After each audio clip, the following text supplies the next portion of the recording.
The travels and adventures of little Baron Trump and his wonderful dog Bulgar. Chapter 5 continues. We have the captain go whiz and his lieutenant threaten the little Baron illustration. The little Baron sits on a mat that's square, and it looks like we got volcanic islands going on here. And the other illustration that's in this portion of things is as I appeared the day after my rescue by Bulgar. His oriental looking outfit has like tassels on the chef cap sort of top, and his left shoulder and right wrist are connected by a sling, and his left eye is covered like a pirate. But the reason for it isn't like a pirate, but people think of those sort of eye patches in that way. They were delighted with my efforts. In fact, the motherly few seemed a little bit anxious, lest I should overeat myself. After the princess had taken a few deep draughts, I was surprised to see an attendant approach her and place about her throat a necklace of beads, strung upon an elastic cord. This was a precaution to prevent the princess from eating too heartily, were she so inclined. Well, as you may imagine, I returned to my apartments from dining with Queen Fuyu and Princess Kufa on Banquet Hill. A very hungry man, if that were possible. Hungrier than I was before.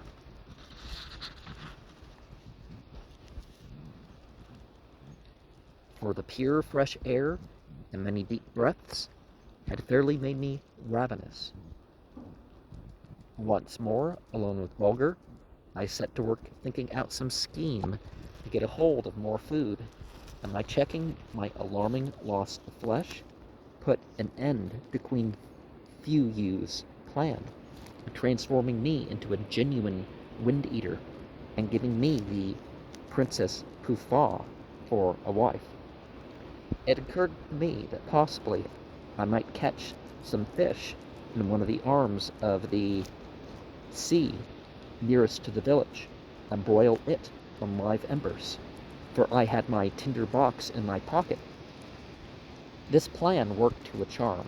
I soon succeeded in teaching several of the serving men to rig up a number of their war nets as a sort of scene,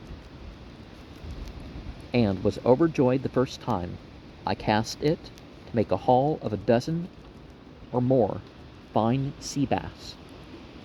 Bulgar entered into the sport with great zeal, seizing a rope in its mouth and tugging away for dear life as we began to haul in. The next thing was to gather some dry leaves and wood and start a suitable fire to make a bed of embers. Crowds of the wind-eaters gathered about me and watched my movements with a sort of mixture of wonder, fear, and pleasure. When at last smoke began to curl up and the flame showed itself, cries of consternation broke forth, and a wild stampede ensued. Chief Zitwish was hastily summoned, but I had no difficulty in convincing him that I intended no injury to anyone, that the red tongues which he saw darting forth were perfectly harmless if they did not come in contact with one's flesh, that it would only be necessary for him to issue a command forbidding the people to approach too near to the tongues of crimson which darted from the black clouds of smoke. By the time the live embers had formed, I was ready with a dressed sea bass of about 2 pounds weight, and the cooking began. It was needless for me to assure you that Bulgar and I sat down to a delightful meal. Really, the first satisfactory one since my arrival among the wind eaters. From this time on, all went well. Every day my oyster gatherers and my fishermen made their visit to the shore to keep my larder supplied. Upon their return, I was always in readiness with a fine bed of embers. So things went on for a week or so. I was delighted to find Bulgar and myself gaining flesh in splendid style, and still, every now and then, I was obliged to accept Queen Fu Yu's invitation to dine with her and the Princess Poof Thaw at Banquet Hill, where I pretended to enjoy a meal on the soft and perfumed south wind quite as much as they did themselves. Queen Fu Yu insisted that my complexion was growing clearer and more transparent every day. Well, shielded from the sun, maybe. And that, beyond all doubt, in a few months, I would be able to entirely give up a swallowing stones, as she called it. While I was quietly pursuing my studies of these curious people, another unfortunate occurrence took place. And this time it turned out to be a very grave and serious matter. The wind eaters were not long in getting accustomed to them at first. Startling sight of crimson tongues darting from the mouths of black clouds. In fact, they soon learned to like the odor of the delicate morsels as they lay broiling on the embers, and when the air was chilly, didn't hesitate to form a circle around Bulgar and me as we sat eating our dinner and enjoy the warmth, and to them, curious spectacle at the same time. It so happened that one evening I had left a deeper bed of embers than I had imagined. The ashes collected over them, and they continued to grow till nightfall.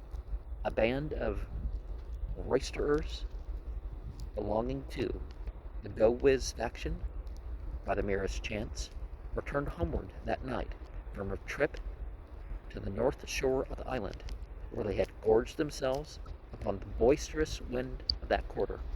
Attracted by the glow of the remaining embers, they made haste to gather a lot of wood, threw it on the smoldering fire, and as the flames began to thrust out their red tongues here and there, ranged themselves in a circle to enjoy the warmth, for the night was damp and chilly. So pleasant did they find the effects of the warmth that they resolved to pass the night there, and threw themselves down on the ground as close to the fire as they deemed it prudent to go. About midnight, a gentle scratching on my arm from Bulgar's paw told me that something unusual had happened, for he never awakened me, unless he was quite sure that the matter was serious enough to warrant him in disturbing me. I found the village in the wildest state of alarm. Ear-piercing screams from the women mingled with the deep, rumbling outcries of the men. You have no doubt already guessed what had happened. The facts were simply these. In the night, the cold had increased, and several of the wind-eaters, half asleep and half stupefied by the deep draughts of the boisterous northwest wind, had approached closer and closer to the fire, when suddenly the vast quantity of cold air which they had swallowed began to expand, and 4 of them exploded with a terrific noise.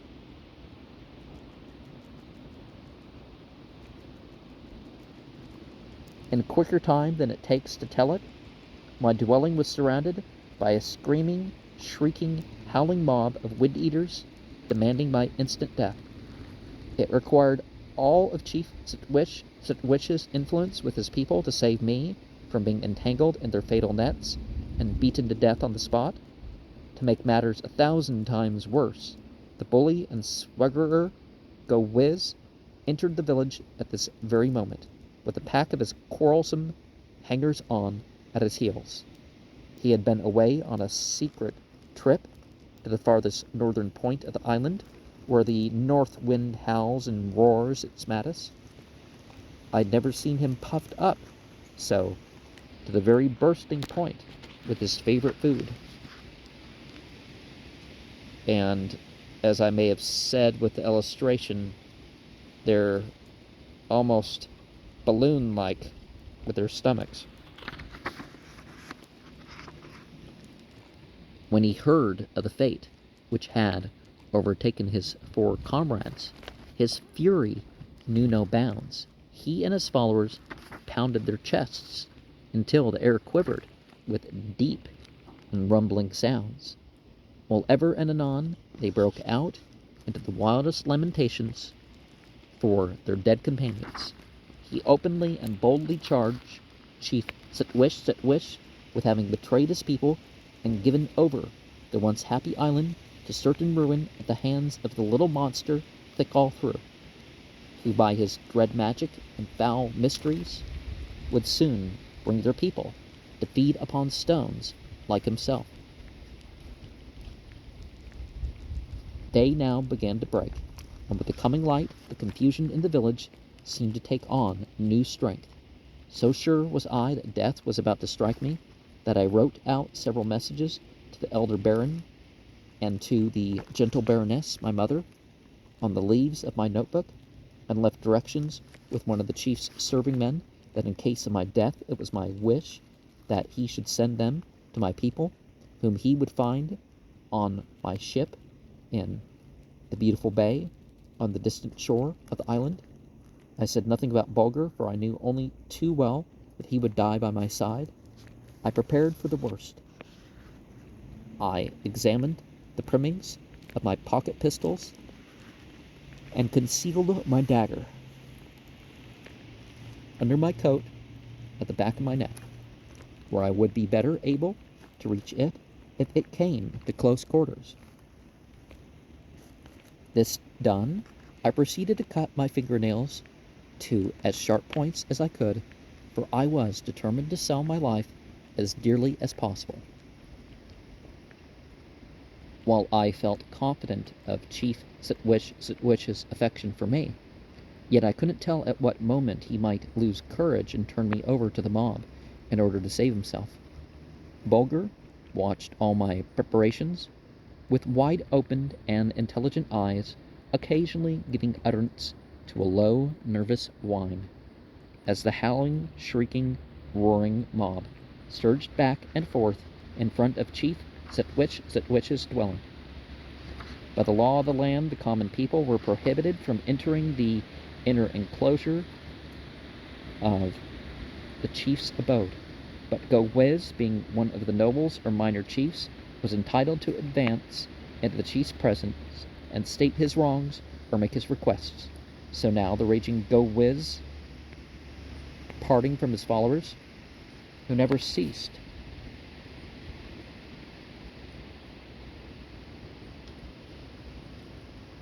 crying out for vengeance upon the little demon lump, who on 2 different occasions had spread death and destruction among their people, strode into the presence of Chief Sitwish. The chief was calm. He had not partaken of food for 24 hours, and stood up wrinkled, creased, and seamed, as the wind-eaters always look when fasting. Near him sat Queen Fuyu and Princess Pufa, while directly behind him were ranged his 3 counselors, Hissa, Wur, and Shaboom. They were well rounded out by the recent draughts of the strong and wholesome west wind, and hence looked as contented and smiling as Sitwish looked, sad and solemn. I stood in an adjoining apartment, concealed behind a bamboo screen, with my faithful Bulgar at my side. I was so placed that I could see all without being seen myself. Chief Sitwish knew of my presence there. As Bulgar caught a glimpse of the raging and bellowing Go Whiz, He grew so nervous that I was obliged to stoop and stroke his head to let him know I feared nothing.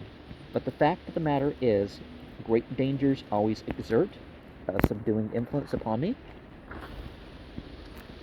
I face them coolly, but sadly, for my thoughts in such moments go back to the elder baron and to the gentle baroness, my mother, and the faraway home neath the skies of the beloved fatherland. Like a huge football impelled by the kick of some gigantic foot, go whiz landed in the audience chamber of Chief Zitwish. He shook his arms violently and bounded up and down with inward fury, for he was still too much beside himself with rage to utter any other sound than a deep, rumbling growl or mutter.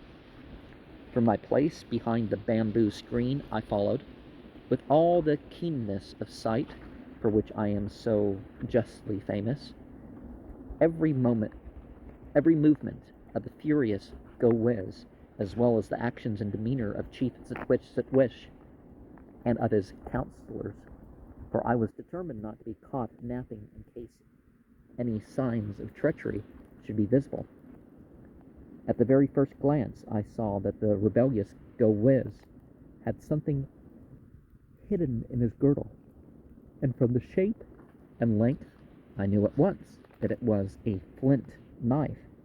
Quick as thought, I beckoned a serving man to my side and sent a message to the chief, telling the attendant to appear to be engaged in waving the branches of perfumed leaves, as was his duty, while he whispered it in the chief's ear.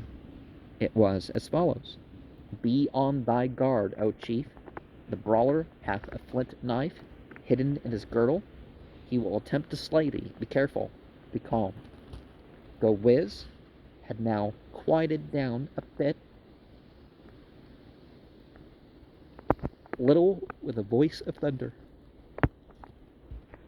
He began his tirade.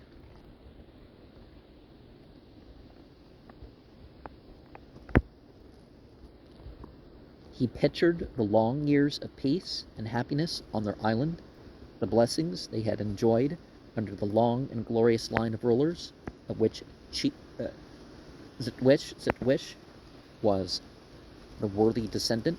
He thundered out defiance against all the enemies of the Wind Eaters, and as softly as possible roared his own praises, telling of the many deeds of valor he had performed in Zitwish's service, and ended by declaring himself ready and willing to die for his beloved chief.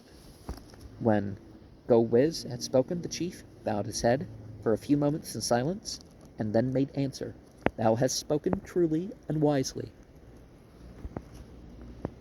O Go Whiz, thou art brave. Thou hast the right to demand favor at my hands. Speak, Go Whiz, what may Zitwish do for thee?"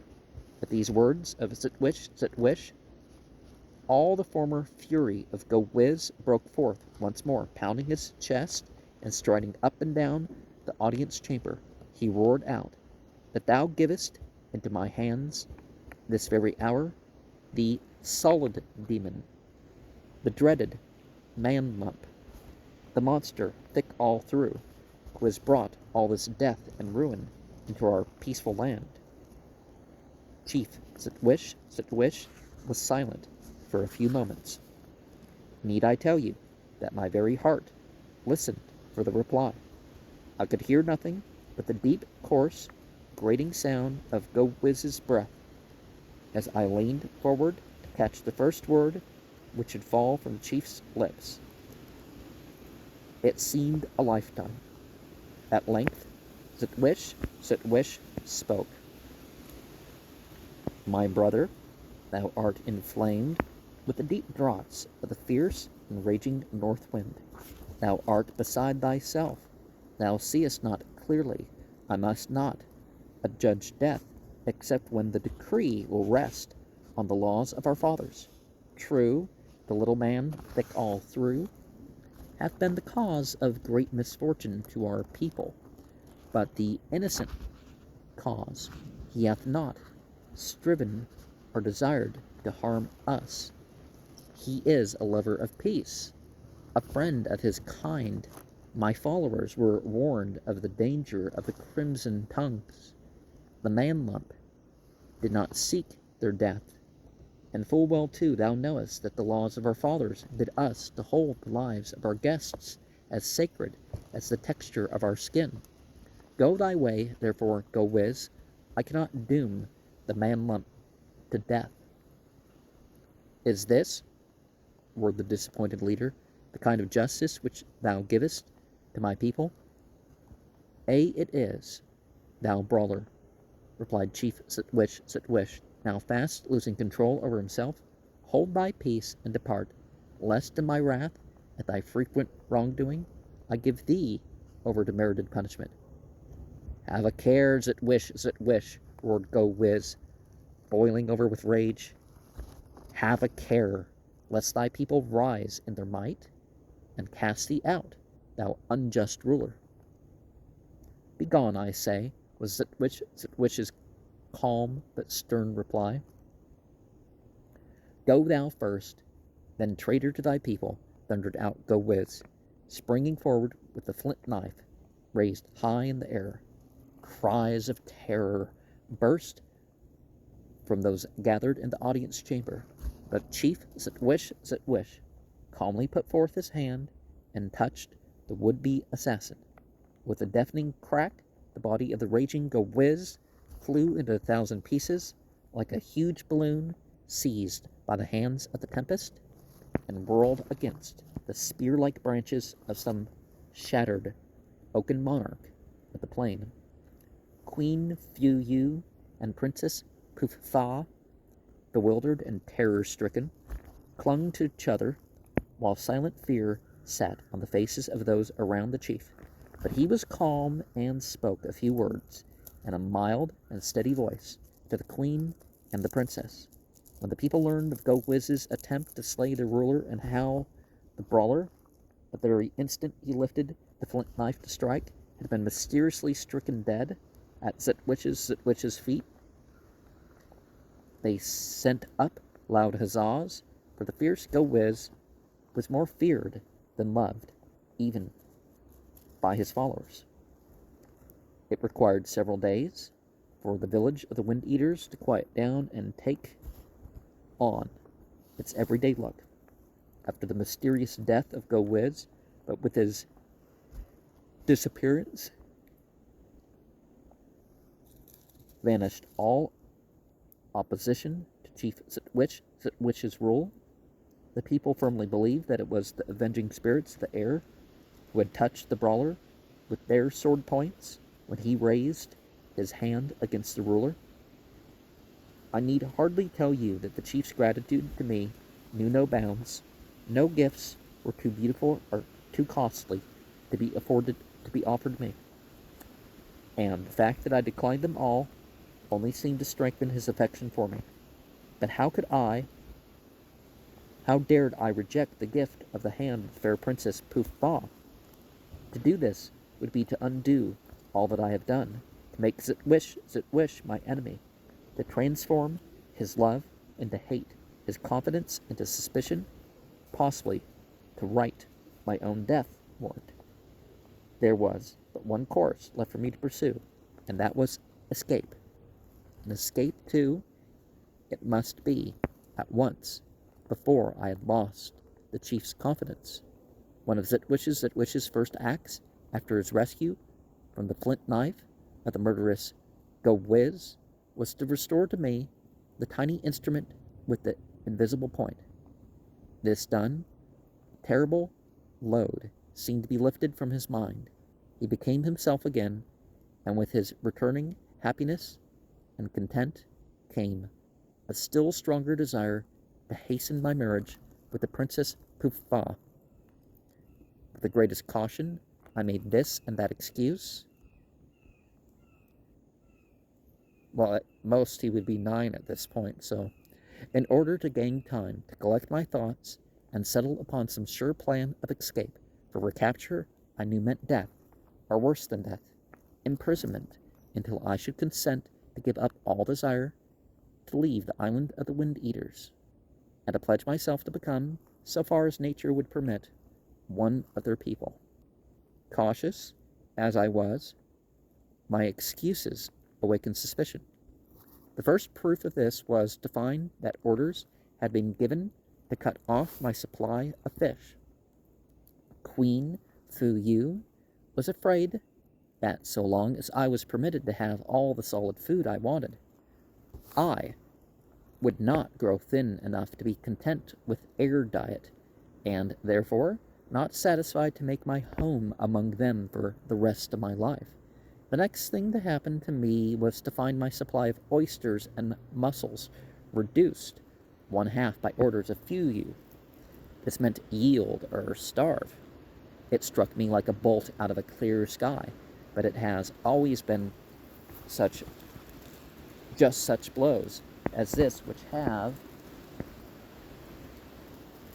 throughout my life, aroused me to calm, quick, intelligent action. I hesitated no longer. My plan reached perfection in a single moment. When nightfall came, I hastily scrawled a few lines addressed to my sailing master, telling him of the fate which threatened to overtake me, and bidding him arm a few trusty men and hasten to my rescue. This I tied to the collar of my loved and faithful Bulgar.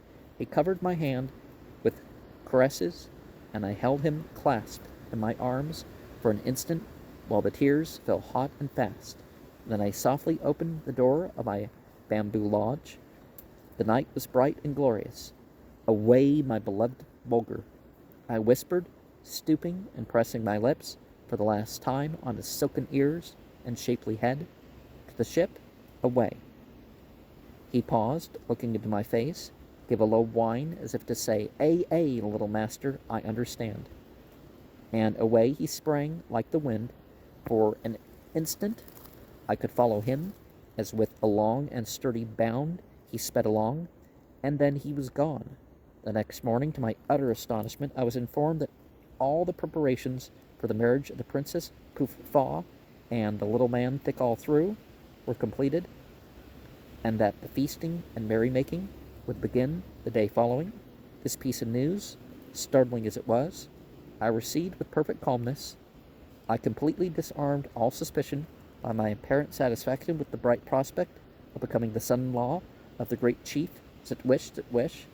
I searched my pockets for trinkets to bestow upon the light and airy Poof-Faw.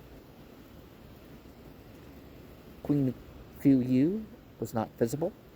So great had been the joy of her mother's heart that in a moment of weakness she had partaken too greedily of the rich but unwholesome east wind, and was now suffering from a fearful attack of dyspepsia.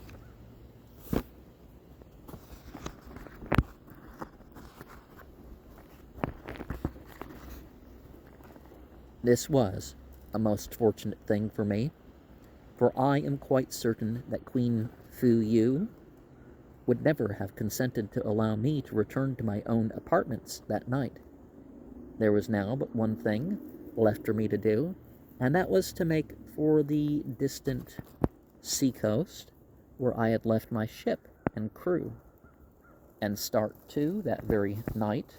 As ill luck would have it, Chief Zitwish, noticing that a delightfully strong west wind had begun to blow, insisted upon having a sort of preliminary feast about sundown. I was invited to join the party. Not daring to refuse, I set out with the merrymakers, and not only tired myself out by making frantic efforts to fill myself with their invisible food, but it was nearly midnight before the village grew perfectly quiet, and everybody seemed to have closed the doors and windows of his dwelling. But after all, the riding of the Wind Eaters was a fortunate thing for me. They went to bed so gorged with many and deep draughts of the hearty and filling west wind that they slept like logs. If you will allow me to compare puffballs to solid wood, I waited until the rumbling of the voices had died away as the last group of roisterers broke up and the solitary wind-eaters scattered along the streets disappeared one by one into their bamboo dwellings. Leaving my door fastened on the inside, I sprang lightly through the window and under cover of the deep shadows made my way unnoticed to the outskirts of the town. Here I broke into a sharp run, for at very most I would have but 6 hours' start of the wind-eaters, and that was far too little, for as I have already told you, they flit along like phantoms when in a fasting condition, and even when pretty well filled, are very swift afoot, more especially if the air be quiet, so as not to impede their advance. On I sped, with a desperate resolve to make such a good use of my start as to make it impossible for them to overtake me. To my horror, after about an hour's run, I noticed that my legs were beginning to tire. This was a terrible blow to me. For a few moments, I staggered along half unconscious of where I was, whether I was hastening, and of the awful danger threatening me. All at once, the truth of the matter broke upon me. I was but the wreck of my former self. The long months of fish diet had robbed my muscles of that wonderful strength and elasticity which was once my pride and my chief dependence in moments of peril. Frail as I had grown, my legs now bent beneath me. Slower and slower grew my pace. My heart seemed to swell and shut out the very breath of life. On, ever onward, I toiled with a desperate effort to escape my pursuers, whose rumbling voices, it half seemed to me, were faintly booming in the distance. But nature would do no more. I reeled, I staggered, I stopped, I fell. How long I lay there, I know not, but when I came to myself, I could plainly feel that change in the air which tells of the coming day. The rippling of a brook fell on my ear. I dragged my aching body in the direction the sound came from.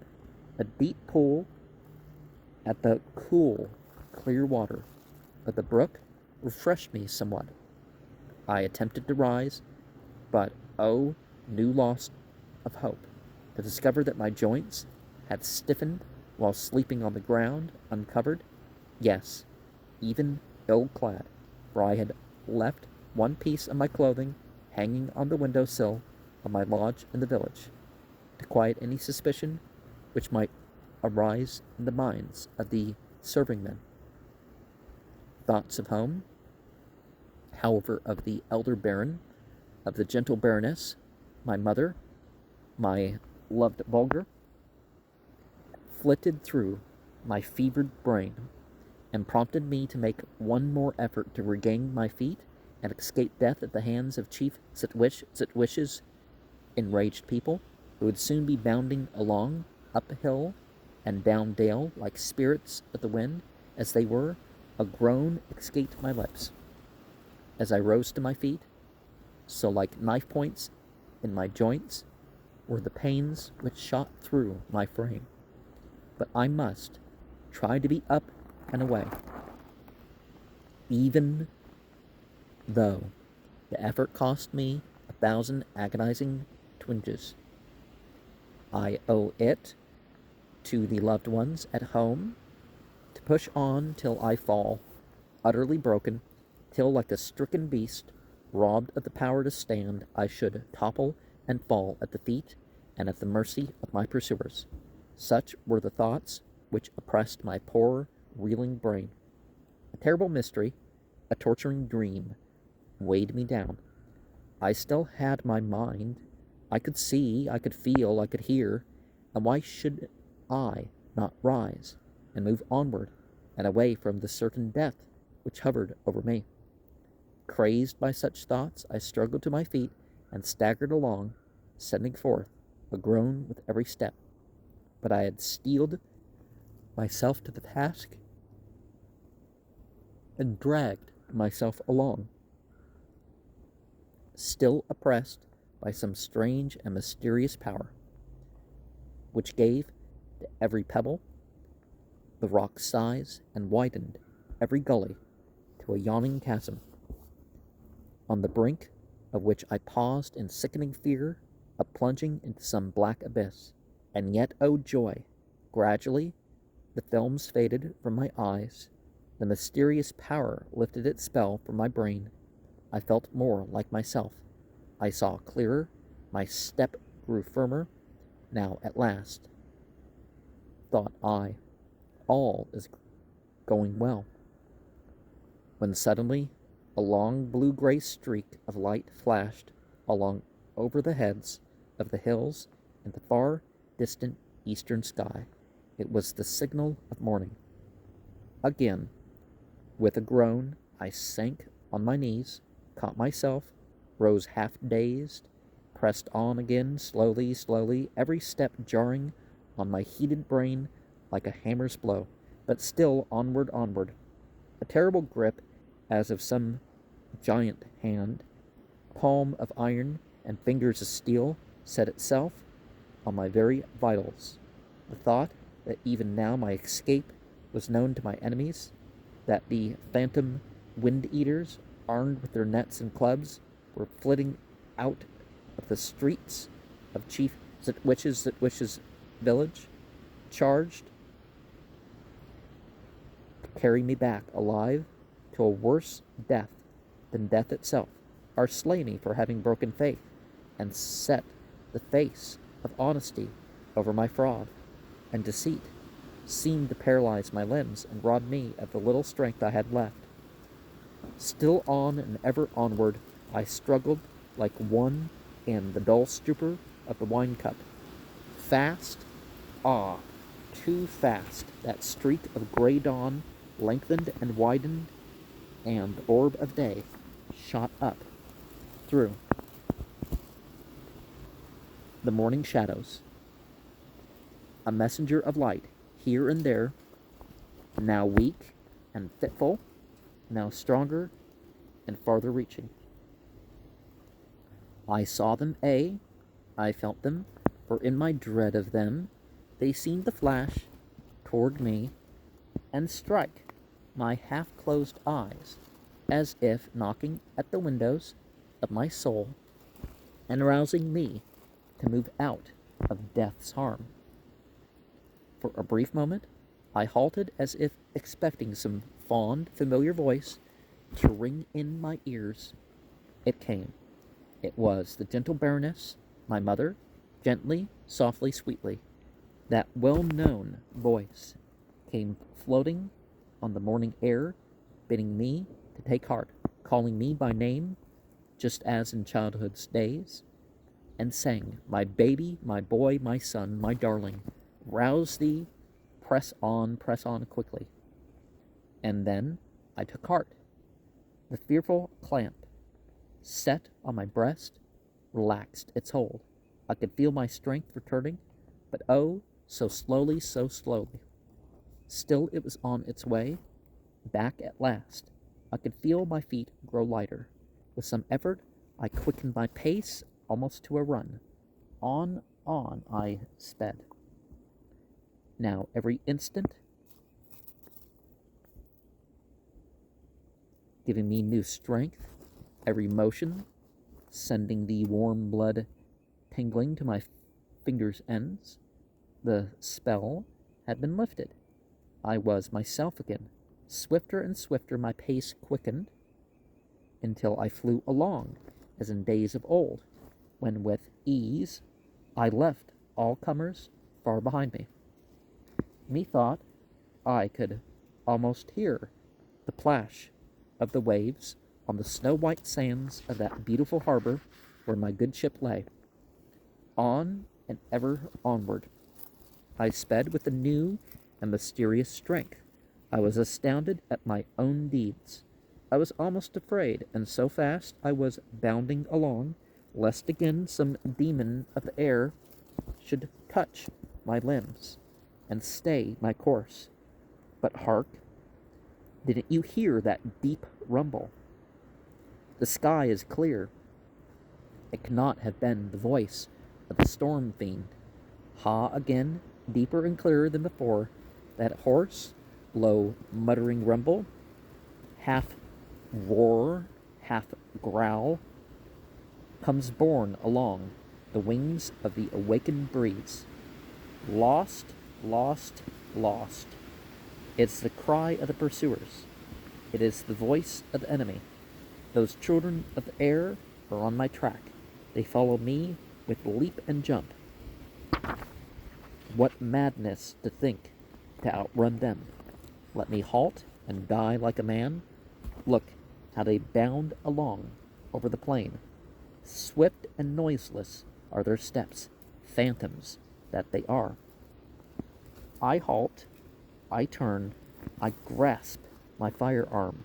Too late. A score of entangling nets envelop me. I struggle only to entwine myself the more. Arms, hands, legs, feet are twisted in wretched confusion.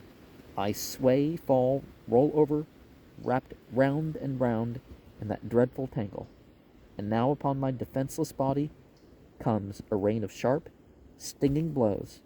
Deep, rumbling cries fill the air and keep time in a wild way with the showers of blows rained on my face and head and hands. As they continue, they seem to increase in strength. The pain, bearable at first, now becomes excruciating. The light goes out of my eyes, swollen shut as they are beneath this cruel pelting. 1,000 ringing sounds assail my ears. My brain reels. I'm going, dying. When, hark again, you cannot hear it. Your ears would not know it, but mine do, mine do. 'Tis Bulgar's bark, and I am saved. Faster and faster, the wind-eaters ply their clubs. I do not heed them. I do not feel them now, for nearer and nearer comes that joyous music. 'Tis here. I'm strong again. I rise half up, my lips move, I speak, I cry out. Quick! Good Bulgar, or all is lost. A single glance at the terrible plight of his little master tells him all. With a howl of rage, his dark eyes shooting flame, he throws himself upon the heels of the wind-eaters. His sharp teeth pierce like needles. Crack! Again and again he sends his fangs through the skin of a wind-eater. Crack, crack! Their clubs cease swinging. A cry of horror goes up. As for the fourth time, good Bulgar's teeth pierces the heel of a wind-eater and sends his body, with a loud report, to vanish into thin air. They turn, they break away in wild dismay. They fly for their lives, casting away their clubs and abandoning their victim. I could see no more. It grew black. A vertigo seized me. I tried to free my hands, to touch my loved Bulgar, for death, I thought, had come. When life came back, Bulgar was licking my hands and face and whining piteously. He had gnawed the netting free from the limbs of his little master. With a cry of joy and a burst of tears, I caught that faithful, loving creature to my breast. At that instant, distant shouts came floating over the hills. They came from my sailing master and his relief party. I could not answer, but Bulgar raised his head and sent forth a few sharp barks to tell them where we were. In a short half-hour, they were at my side. After my bruised face and hands had been bathed in cool water, and I had swallowed a few mouthfuls of wine, I felt strong enough to get on my feet and move slowly forward. Bulgar walked proudly by my side, pausing ever and anon to look me in the face, meaning to ask, "How goes it with thee, little master?" Once on shipboard, strengthened by good food and cheered by the comforts of my cabin, I was not long in getting my health back again. After a week's rest, I gave orders to weigh anchor and turn our good ship's head northward for I was anxious, very anxious, to see the elder baron and the gentle baroness, my mother, and tell them all about the wonderful things I had seen. And people will certainly have projections and moments of distress.